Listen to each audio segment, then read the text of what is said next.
ada banyak tawaran di dalam dunia ini untuk menjadikan hal-hal tersebut menjadi visi kami dan menjadi cita-cita tujuan hidup kami.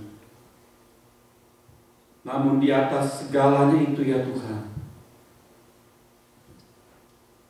kami mohon anugerah-Mu bekerja sehingga kami dapat mengerti nilai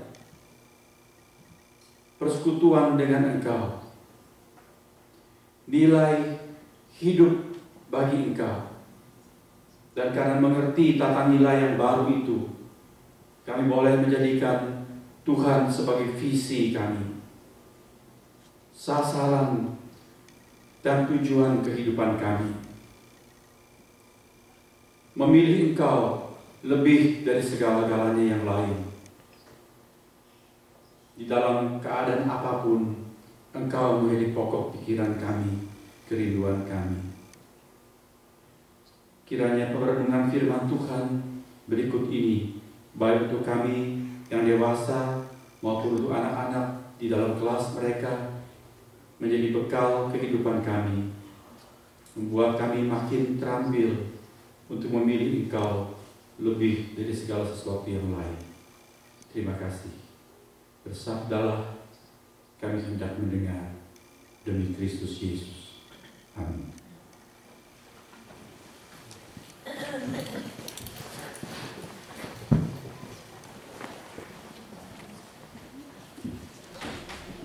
Saya mengajak kita membuka dua bagian Alkitab. Yang pertama dari Perjanjian Lama dalam kitab Mazmur, Mazmur nomor 1. Mazmur pertama, seluruh Mazmur, kemudian surat Roma pasal 12 ayat yang pertama dan yang kedua.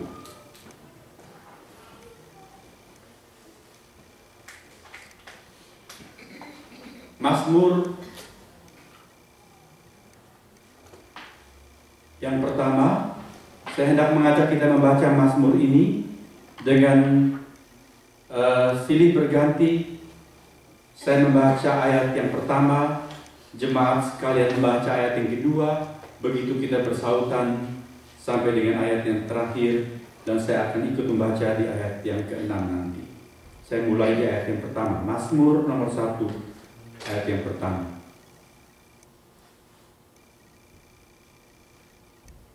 Berbahagialah orang yang tidak berjalan menurut nasihat orang fasik, yang tidak berdiri di jalan orang berdosa, dan yang tidak duduk dalam kumpulan pencemooh.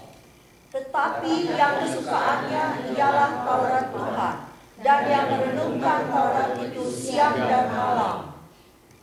Ia seperti yang ditanam di tepi aliran air, yang menghasilkan buahnya pada musimnya, dan yang tidak layu daunnya. Apa saja yang diperbuatnya Bukan demikian orang fasik, mereka seperti sekam yang ditiupkan angin. Sebab itu orang fasik tidak akan tahan dalam penghakiman, begitu pula orang berdosa dalam perkumpulan orang benar.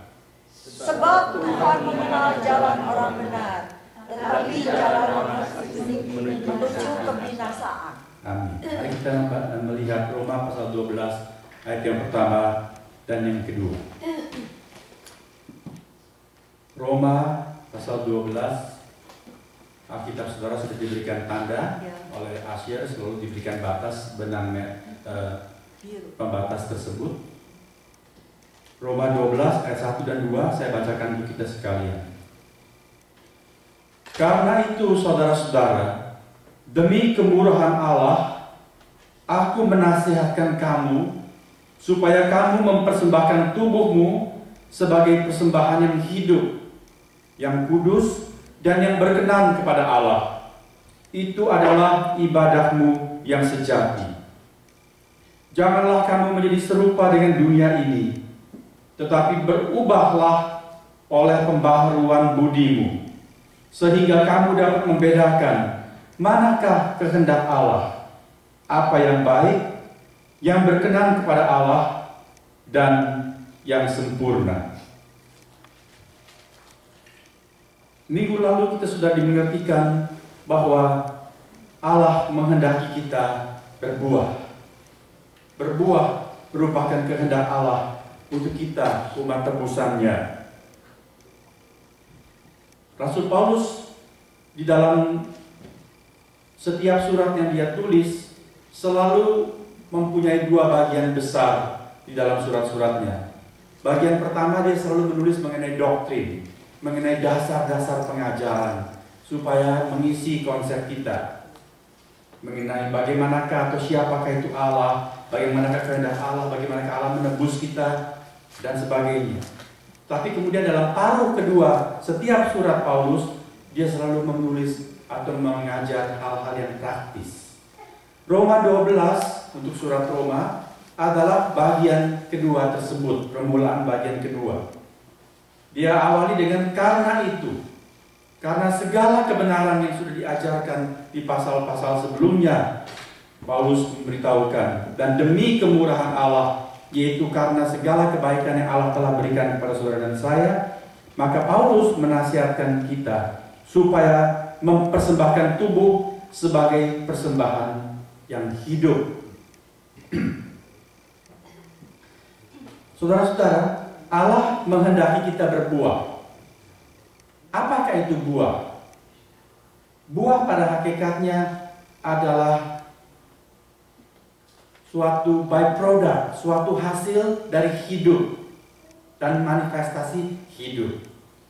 Sebatang pohon mulai dari benih, dia tumbuh, ada hidup di dalamnya, dan kemudian hidup itu, untuk diketahui bagaimana sifat hidup itu baik atau buruk, diketahui dari buahnya. Pohon kalau kita cuma lihat penampilannya, kita belum tahu pohon itu bagus atau tidak. Kalau ada pohon mangga di sana, kita nggak tahu nih mangga enak atau tidak. Pohon mangga itu bagus atau tidak. Dari mana kita tahu? Dari buahnya. Buah adalah byproduct dan manifestasi hidup. Allah mau kita berbuah karena apa? Karena saya dan saudara sudah menerima hidup dari Allah. Waktu kita percaya kepada Tuhan Yesus, Allah menyelamatkan kita. Apa artinya dia selamatkan? Dilepaskan dari kematian. Kematian karena dosa. Dan diberikan hidup. Hidup siapa? Hidup Allah sendiri. Karena itu Allah mau kita berbuah. Apa artinya? Allah mau kita menghasilkan bentuk-bentuk nyata dari kehidupan yang mewujudkan sifat hidup Allah sendiri. Itu artinya buah. Allah itu maha suci, maka dia mau kita mengeluarkan buah-buah kehidupan, praktek kehidupan kita yang menunjukkan kesucian Allah. Allah itu murah hati. Allah mau kita mengeluarkan buah-buah kehidupan yang berwujud nyata, kemurah hatian. Allah itu lembut. Dia mau kita menghasilkan buah kelemah lembutan dalam kehidupan kita, dan seterusnya. Dan bagaimanakah kita bisa menyatakan buah-buah kehidupan kita, saudara-saudara?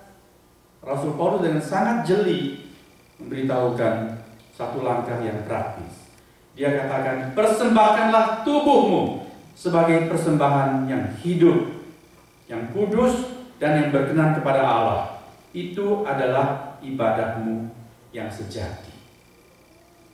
Di dalam Perjanjian Lama dan di dalam banyak agama pada umumnya, persembahan adalah sesuatu yang mati.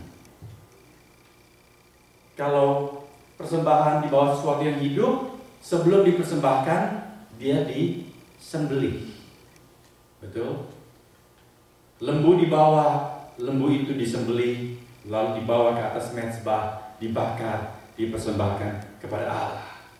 Demikian juga untuk domba dan burung merpati. Di dalam Perjanjian Lama itu semua dibunuh lalu dipersembahkan. Tetapi dalam Perjanjian Baru, Rasul Paulus mengajar, persembahkanlah tubuhmu dan tubuhku selagi masih hidup, menjadi persembahan kepada Allah, dan itu adalah ibadah yang sejati. Apa itu agama yang sejati? Ibadah dan semua ritus, Rasul Paulus beritahukan, persembahkanlah tubuhmu dan tubuhku. Mengapa, saudara-saudara? Bagaimana kita bisa mewujudkan hidup Allah dalam buah-buah yang nyata kalau tidak ada tubuh ini? Kita mewujudkan buah-buah tersebut ketika kita masih memiliki hidup. Konsep ini sangat baru untuk manusia pada umumnya pada zaman tersebut. Di zaman itu ada filsafat yang mengajarkan bahwa tubuh ini jahat. Filsafat Gnostik mengajarkan bahwa materi adalah jahat. Tubuh ini merupakan materi, maka dia jahat. Karena dia jahat, maka kita terbelenggu. Roh itu terbelenggu oleh tubuh, dan tubuh ini hanya menghasilkan dosa, nafsu, dan segala macam kebejatan. Maka tubuh itu harus disengsarakan, disiksa, supaya roh ini bisa bebas dari tubuh tersebut. Tapi Paulus memberitakan satu kebenaran, bahwa tubuh yang sudah ditebus adalah tubuh yang dikuduskan. Dan dengan tubuh itu kita memuliakan Allah. Dengan tubuh itu kita menunjukkan hidup Allah di dalam buah-buah yang nyata, dalam bukti yang jelas. Ada hidup yang kudus dalam diri kita. Bagaimana buah yang kita wujudkan? Dengan kekudusan kelakuan kita. Ada hidup yang penuh dengan cinta kasih Tuhan berikan dalam hidup saudara dan saya. Bagaimana kita wujudkan? Kita wujudkan dengan kata-kata yang lembut, kata-kata yang bijaksana, kata-kata yang bagaikan obat, bukan seperti pisau yang tajam. Demikian kata Amsal Soleman. Bagaimana bisa kita wujudkan itu kalau kita tidak memiliki tubuh? Betul? Paulus bilang, berikan tubuhmu. Dan dengan tubuh itu kita menghasilkan buah-buah yang memuliakan Allah. Tetapi saudara, untuk berbuah itu ternyata tidak mudah. Di dalam surat yang lain di Perjanjian Baru, Tuhan memberitahukan, kalau melihat lamanya kamu menjadi Kristen, demikian dalam surat Ibrani, mestinya kamu itu sudah menjadi guru. Kamu bisa mengajar, mengeluarkan buah-buah, mengajar orang lain. Tetapi sampai saat ini kamu masih harus diajar. Kamu belum mengeluarkan buah. Mengapa? Kata penulis Ibrani. Karena kamu bantut, bebal, bandel. Saudara, untuk berbuah itu tidak mudah. Tema hari ini adalah berubah untuk berbuah. Supaya bisa berbuah, kita perlu lebih dahulu berubah. Mengapa? Saudara-saudara, Paulus dalam ayat yang kedua menguraikan lebih lanjut demikian. Janganlah kamu menjadi serupa dengan dunia ini, tetapi berubahlah oleh pembaharuan budi. Mengapa orang-orang Kristen lamban di dalam mengeluarkan buah? Paulus menguraikan, karena kita atau orang-orang Kristen pada umumnya mempunyai konsep-konsep yang mengikuti pola dunia ini. Konsep menghasilkan tindakan. Konsep kita menentukan bagaimanakah kelakuan kita. Saudara, kalau ditanya makan dan hidup, konsep saudara makan untuk hidup atau hidup untuk makan?